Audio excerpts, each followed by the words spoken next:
From Lagos, the nation's commercial capital, this is the news at 10, live from Channels Television. Reported tonight. Hello and welcome. I am Olumide Macaulay. Tonight, a former Minister of Defense, General Theophilus Danjuma, joins the Bring Back Our Girls campaign, calls for the release of the abducted Chibok schoolgirls. The Borno State Governor, Kashim Shettima, offers his support to the federal government as the search for the missing girls continues. Another Bring Back Our Girls group of protesters emerged in the Federal Capital Territory, Abuja. And South Africa's President Jacob Zuma is sworn in for a second term in office. On Business News tonight, we will take a closer look at the implications of the CBN's monetary policy decision to keep lending rates unchanged. And on Sports News tonight, the heat is on as the 6th edition of the Channels National Kids Cup enters quarterfinals phase.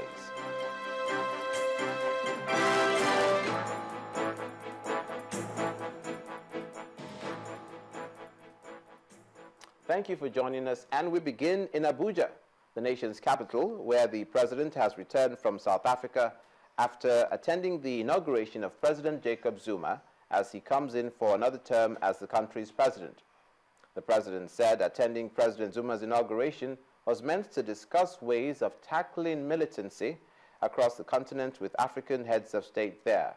Those who expected an open discussion were, however, disappointed as the African leaders kept sealed lips throughout the event. The presidency is, however, expected to feed the nation back on what transpired during that session tonight. We'll bring you details as soon as we get them.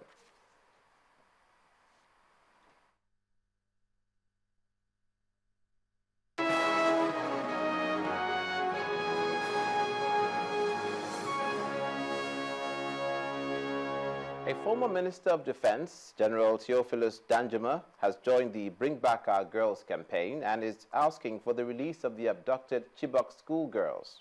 General Danjuma is appealing to Boko Haram to release the schoolgirls and embrace dialogue offered by the federal government. He made the call in Lafia, Nasarawa State, when he was conferred with the traditional title of Bade Baba by the Emir of Lafia, Mustafa Agwai, who marked his 40th anniversary as Emir. The former minister urged northern leaders to speak up and reach out to the sect in order to embrace dialogue and end bloodshed and kidnapping in the country.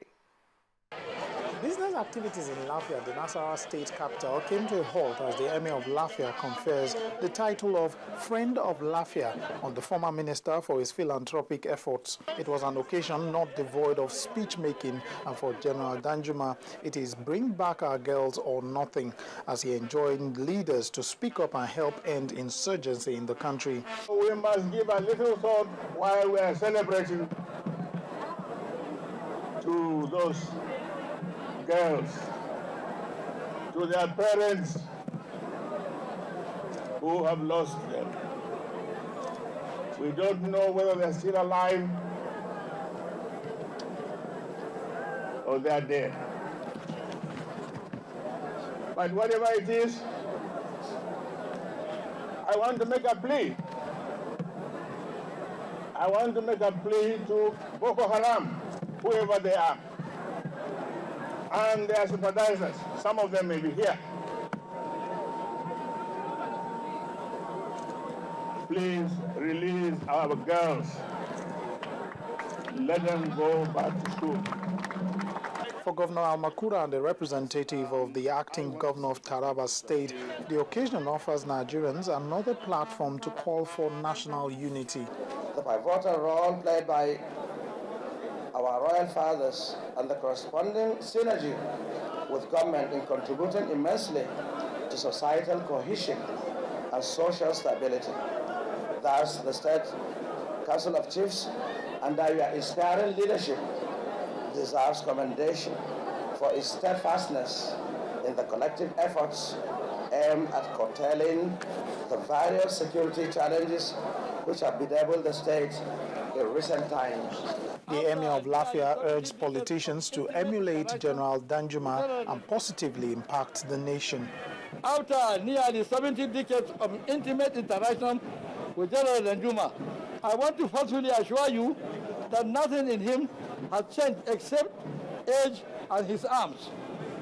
Observers will no doubt appreciate the fact that more northern leaders are now speaking up against the insurgency while supporting the federal government's fight against terrorism.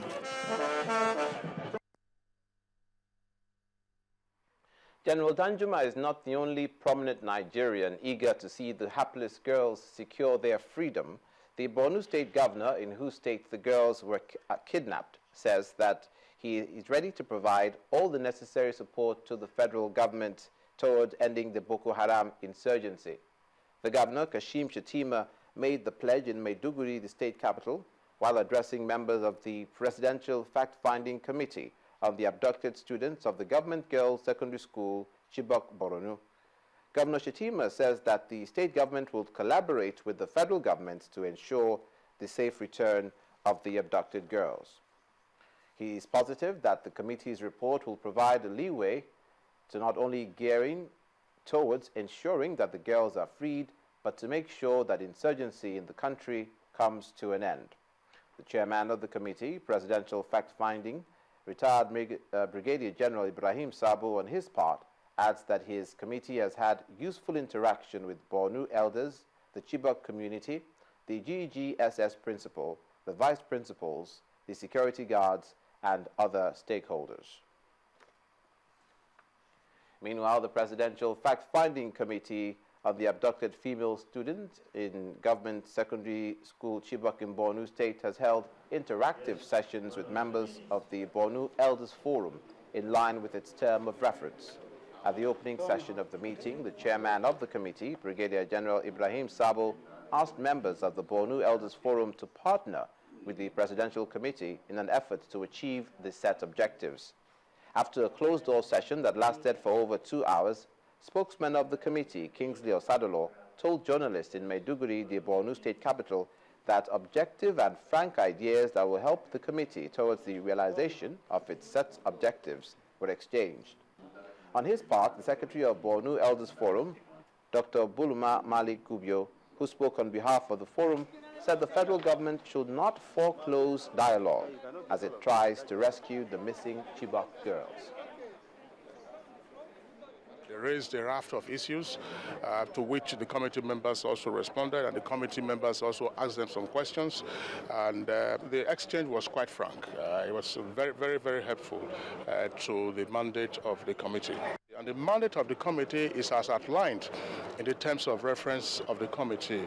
One of the key items all the items are key nevertheless, one of the key items is to be able to galvanize the surrounding communities in order for us to articulate a framework for the rescue of the abducted schoolgirls.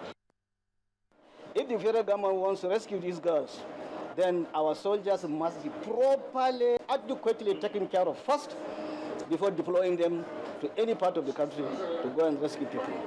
And then, this issue of dialogue, it was wrong for the federal government to come out bluntly and say, we're not going to exchange prisoners.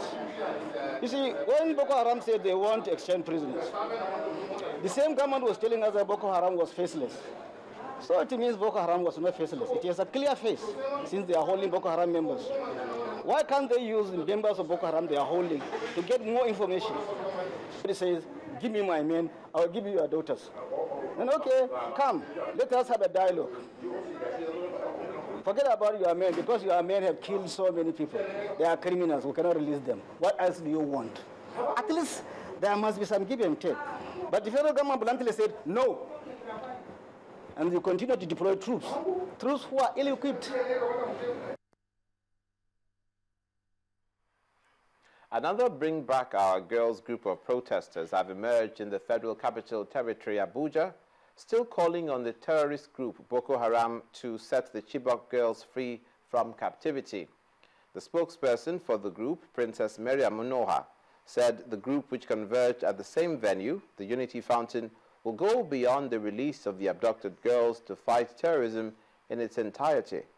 While the group, initially led by former Minister of Education Dr. Obi Ezekwesili, say they will not be deterred until the girls are freed, the new group came with young school children with placards brandishing different inscriptions and prayers for the missing girls. They say theirs will go beyond the release of the girls to the complete eradication of terrorism in Nigeria. For over 23 days, these campaigners calling on the federal government have carried their campaigns to relevant government authorities to know what they are doing to effect the release of the Chibok abducted schoolgirls by the Boko Haram terrorists. They promise not to be deterred in putting pressure on the government until the girls return. In the exercise of our own right to the freedom of expression, we as citizens are saying that our federal government has responsibility, primary responsibility for the security, for the safety of life and property in our country. And therefore, according to that constitutional mandate, we will continue to put the pressure on our federal government and all other relevant entities to do what is necessary to recover our Chibok girls. Is that not what it is? Yes. So what are we asking for? Bring back our girls now and alive. What's our single issue? Bring back our girls now and alive. What are we demanding? Bring back our girls now and alive. When shall we stop? Until our girls are back and alive. As if to say that's not enough, a new group of campaigners has emerged on the same unity fountain, seeking the release of the abducted schoolgirls.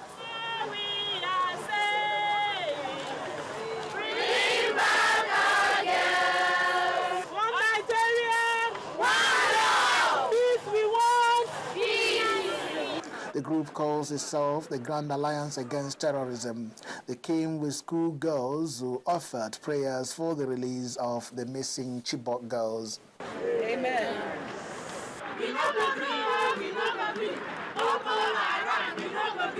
They want Nigerians to treat Boko Haram as enemy of the state. You could see it from little Nafisa when she was saying her prayer. She says, and her colleague, that they want Nigerians, they want God to touch the heart of Boko Haram, to release these girls. And we also want our country back to us, back in peace, back the way we used to be as a nation, back the way we have always known and grown together to be.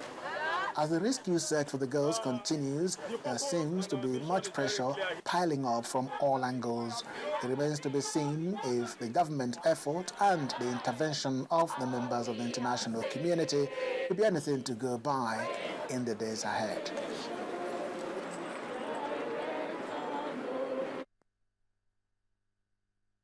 In part 2, after the break, the Northern Governors Forum appealed to former military head of state, retired General Abdul Salam Abubakar, to rally past leaders of the country to help curb insurgency.